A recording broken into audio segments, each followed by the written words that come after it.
إن الحمد لله نحمده ونستعينه ونستغفره ونعوذ بالله من شرور أنفسنا ومن سيئات أعمالنا. من يهدي الله فلا مضل له ومن يضلل فلا هادي له. أشهد أن لا إله إلا الله وحده لا شريك له وأشهد أن محمدا عبده ورسوله. يا أيها الذين آمنوا اتقوا الله وقولوا قولا سديدا يصلح لكم أعمالكم ويغفر لكم ذنوبكم ومن يطع الله ورسوله فقد فاز فوزا عظيما. أما بعد، السلام عليكم ورحمة الله وبركاته. وتاريهم أمروش إن شاء الله بفشتواني پروردگار داوكارين لخواي گەورە آخر وتارمان بێ لە ڕێگەی فەیسبووکەوە بۆی بتوانین إن شاء الله جمعەکەی تر مانگی ڕەمەزانە احتیمالی زۆری هەیە یەکەم ڕۆژی مانگی ڕەمەزان بێ إن شاء الله لەگەڵ نوێژ خوێنانی مزگەوتەکان و مزگەوتەکەی خۆمان بە تایبەتی إن شاء الله خوای گەورە کۆمان دەکاتەوە. ئازیزان خۆشەویستان، چەند خاڵێکم داناوە لە خزمەتی جەنابتانە ئێمە باسی بکەین. یەکێ لەوانە کە باسی کەین لێرەوە ئەڵێن داواکارین لە وزارەتی ئەوقاف و داواکارین لە ئەنجومەنی وەزیران و ئەبینین کە الحەمدولله سپاس بۆخوا کە زروفی کوردستان بەرەو ئێوەر دەچێتەوە، کات و ساتی هاتووە دەرگای مزگەوتەکانش بکرێتەوە. پەیامێکی ئێمە ئەوەیە مامۆستایان و خەڵکی زۆر داوا دەکەن داواکارین مانگی ڕەمەزان دەرگای مزگەوتەکان بکەنەوە بۆی خەڵکی عیبادەت بکاوە و خەڵکی زیاتر بپارڕێتەوە لەخوا دەروی چاکتر و باشترمان لێ بکاتەوە. بۆیە ئازیزانە خۆشەویستان، ئەوانەی کە نوێژ خوێنن، ئەوانەی کە ئەهلی مزگەوتن، ئەوانەی ئەهلی جمعە و جەماعەتن، وەک ماسی وایە گە تەشبیه بکرێت، چونکە گە ماسی لە ئاو دەربکەی یەکسەرە خینشێ. ئەوانەیشی کە عاشقی ماڵی خوان، لەفزەکە ئەگە دروست بێ، عاشقی نوێژی جەماعەت و جمعە و جەماعەت بن بۆ مزگەوت بن، بە تەئکید هەرچی کاتێ دەرگای مزگەوتەکانیان لێ بکەیتەوە وەکەوەیە، وەک ئەو ماسی ئەژێتەوە ئاوا دەژێتەوە. من لێرەوە داواکارم، خاڵی یەکەممانەوەیە داواکاریە کە داوا دەکەین ئینشاءالله بۆ مانگی ڕەمەزانی پیرۆز بە ئیزنی خوای پەروەردگار کە دەرگای مزگەوتەکان بکرێتەوە بۆ عیبادەت بکەین ئینشاءالله. خاڵی دووەممان ئازیزان و خۆشەویستان ئەوەیە ئینسان مزگەوت جێگایە گۆڕانکاریە. مزگەوت جێگای ئەوەی ئینسان هاتە مزگەوت خۆی بگۆڕێ. ئەگەر ئێمە ئینشاءالله گەخوا کردی ڕەمەزان هات و کۆبیمانەوە لە مزگەوت، ئەبێ ئەم ڕەمەزانە جیاوازتر بێ لە ڕەمەزانەکانی تر، ئەبێ زۆر جیاواز بێ، چونکە مزگەوت و وەزروفی ئێستاش لە دوای نەخۆشی کۆرۆنا ئەبێ بمانگۆڕێ بەڕاستی. چونکە مزگەوت پێغەمبەری نازدارە فەرمی عەلەیهی سەڵات وەسەلام ئەلمەسجید بەیت کول تەقی، واتە شوێنی مزگەوت جێگای ئەو کەسانەیە کە زۆر لەخوا دەترسن. کەواتە ئاهلی مزگەوت ئەبێ زیاتر و زیاتر لە هەموو چینەکانی تر بگەڕێتەوە بۆ لای خوا و پەشیمان بێتەوە لە هەموو تاوان و گوناح. بەڵام ئێستا سێر کە سوبحانەڵڵا مرۆڤ وایە زۆر جار خەڵکێکەیە الحەمدولله ئەوەی ئەهلی مزگەوتە هەر بەردەوام داوای کردو مزگەوت کرێتەوە، بەڵام ئەوەی ئەهلی مزگەوت نییە سوبحانەڵڵا بۆ هەموو شتێ هەوڵەدا، بۆ کاسبی، بۆ کردنەوەی دوکان، بۆ کردنەوەی ئیش و کار و ژیان هەمووی، بەڵای سێرەکەی ئەگەیەتە ئاستی مزگەوت یەکسەرە لە کاکە ئەوە لەسەر مامۆستایی نهایینیە و ئەزانێ ئەم مزگەوتە بکرێتەوە بەس بۆ مەلا ئەکرێتەوە. نەخێر، من لێرەوە ئەڵێم مامۆستایی نهایینی بە خەڵکۆ پەیوەستە. ئەگە ئەو خەڵکە هەمووی داوا نەکا بە یەک دەنگ لەگەڵ مامۆستایانی خۆیانە، هەر خەڵکە و گەڕێکی مزگەوتەکە داوا نەکەن یەک دەنگ نەبن لەگەڵ مامۆستای مزگەوت، مامۆستای مزگەوتیشی پێ ناکرێت، بە تەنیا چی پێکرێ؟ بۆیە ئەبێ ئێمە هەمومان بە یەکەوە و داوا بکەین لە ڕێگای تۆڕە کۆمەڵایەتیەکان و ئەکرێ الحەمدولله لە غەیریەوەشەوە ئەبێ هەمومان بە تایبەتی ئەوانەی دەستیان ئەڕوا، ئەوانەی قسەیان ئەڕوا، ئەوانەی کەوا گوێیان لە دەگیری، بۆی دەرگای مزگەوتەکانمان بکەینەوە و بێتە جێگایەکی سوودمەندی بۆ دەور و پشتمان بۆ هەموو لایەکمان. و خاڵێکی ترەوەیە ئیستیقبال و ڕەمەزان.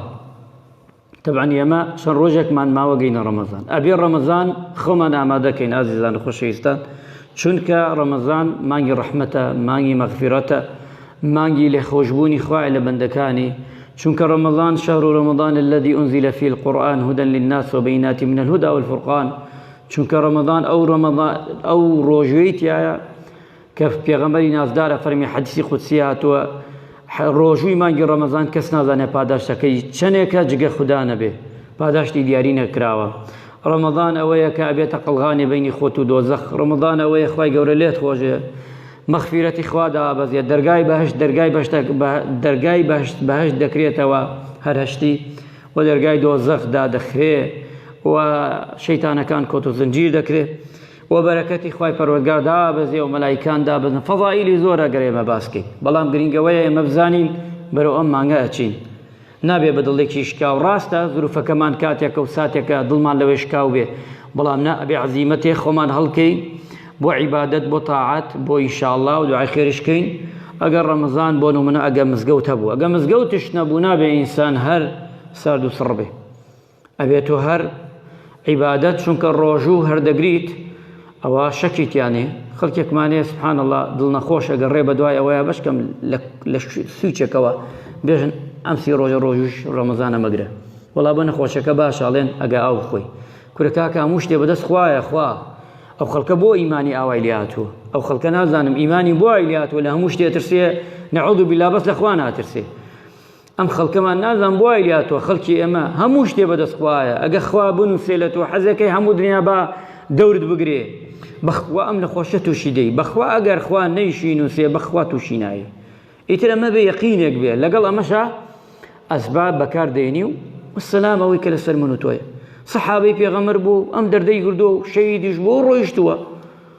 خۆ ئێمە لەوانە زیاتر نیمان ئەگە بیگرین، ئەگە نەمانش گرت سپاسی خوای ئەوێ، تر ئێمە ئەبێ ئیمانمان بەڕاستی ئاوا شولوخاو نەبین بە عیبادەت.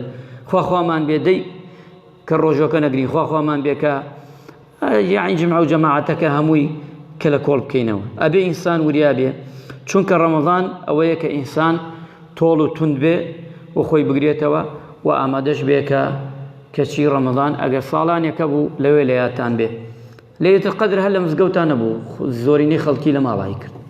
ساڵانێکە بوو تەراویح لە مزگەوت ناکرا، لە ماڵان ئەکرا. ساڵانێکە بوو عیبادەتەکان هەر پیاوێک لە خێزان و ماڵ و مناڵیایی کرد. ساڵانەکە بوو لە ماڵە دانیشتی بە دیار چرایەکەوە، کارەبا نەبوو، سبلت نەبوو. ئەمانەمان گشتی دی و ڕۆیشت و عیبادەتمانش کرد، والحەمدولله توانیمانش بە گوێرەی توانە. ئێستاش ئەگەر هات و بەس ئینشاءالله وە نابێ بە ئیزنی خوای گەورە، مزگەوت نەبوو ئەبێ ئێمە ئامادە بین نەیرین عیبادەتەکانمان فەوتێ. و ڕەمەزان مانگی قورئانە، خوای گەورە قورئان بکاتە بەهاری دڵەکانمان. خاڵێکی ترەوەیە چوارەم خاڵمان ئەبێ چاومان لە فەقیر و هەژار و نەدار و لێ قەوما بێ، چونکە پێغەمبەر گیان صلی الله عليه وسلم كان أجود الناس في رمضان، يعني کەسێک هەبێ سەخی بێ، يعني سەخاوەتی هەبێ پێغەمبەری خوا صلی الله عليه وسلم، بەڵام لە تایبەتی لە مانگی ڕەمەزاندا زۆر سەخاوەت بووە، زۆر یارمەتی هەژار و لێ قەوما و نەداری داوە. و ئەوەش کە خاڵی ئەوەی کۆتایی ئەڵێن ئەبێ ئینسان تەمەڵ نەبێ لە عیبادەت، ئەبێ گورج و گۆڵ بین، خۆمان گورجکەینەوە بە ئیزنی خوای پەروەردگار کە خوای گەورە دەروی ماڵەکانی خۆی لێمان بکاتەوە و دەروی خێری لە هەموو لایەکمان بکاتەوە. خوای لە تەپاڕۆینەوەی پەروەردگارە ئەم جمعە ئاخر جمعەمان بێ یا ڕەبی خوایە ئاوا بە دڵشکاوە لە ماڵەکانی تۆدا دادەنیشین و کەس کە لەگەڵمانە نییە زۆر جار کە ئەبینین خوای گیان خۆت ماڵەکانی خۆت ئاوادان کەیتەوە و دڵی ئەم مەسئولانەش نەرمکەی بۆی ماڵەکانی تۆ بکەنەوە، چونکە ئەگەر نەیکەنەوە ئەو کاتە بەڕاستی گونەحبارە بن. لەیرە شۆڵین دووبارە داواکەین لە ژنەی فتوا، چۆن فتوایان داوە کە مزگەوتەکان داخراوە بێنە سەرخەت و فتوای ئەوەش بدەن ئینشاءالله لەگەڵ حکومەتتا بەیەکەوە داوا بکەن بۆی مزگەوتەکان بکاتە، خوای گەورە دەرگای مزگەوتەکانمان بۆ بکاتەوە بۆ عیبادەتی خۆی، بۆ تاعەتی خۆی، بۆ ڕازیبوونی خۆی. یا ڕەبی خوایە لە تەپاڕینەوە مانگی ڕەمەزان پڕخێر و بەرەکەت بڕشێنی بەسەر هەموو لایەکماندا بمانگەینتە ڕەمەزان بگەینتە ئێمە. خوای ڕەحم بە هەموو لایەکمان بکەی و عاقبەت خێرمان بکەی. ئامین ئامین. الحمد لله رب العالمين. الحمد لله ثم الحمد لله وما توفيقي ولا اعتصام إلا بالله عليه توكلت وإليه ونيب. أما بعد، کۆمەڵی خەڵک داوای دوعای خێری کرد و خوای گەورە بەنیاز و خەیر و چاکەی خۆی پەروەردگار دوعاکانی هەموو لایەکمان قبول بکە. هەر نیازێک هەیە لە دڵی هەر کەسێکدا خێر و چاکە خوای گەورە لە هەموو لایەکمان وەرگرێ. ئەوەی نەخۆشە، ئەوەی هەرچی کێشەیەکی تریە خوای گەورە لێ قبول بکە. دوعای ئێمەش لەم کات و سادەدا ئەوەیە خوایە لێتە پاڕێنەوە دەرگای مزگەوتەکانمان بۆ بکەیت و ژیان ئاسایی بکەیتەوە. إن الله وملائكته يصلون على النبي والذين آمنوا صلوا عليه وسلموا تسليما. اللهم صل على محمد وعلى آل محمد كما صليت على إبراهيم وعلى آل إبراهيم في العالمين إنك حميد مجيد. اللهم اغفر للمسلمين والمسلمات، اللهم اغفر للمؤمنين والمؤمنات من أهل السنة والجمعة والجماعات. أتوانا جنابتان إتر 4 ركعات نوێژ بکەن إن شاء الله خوای گەورە لە من و لێوەش قبول بکە.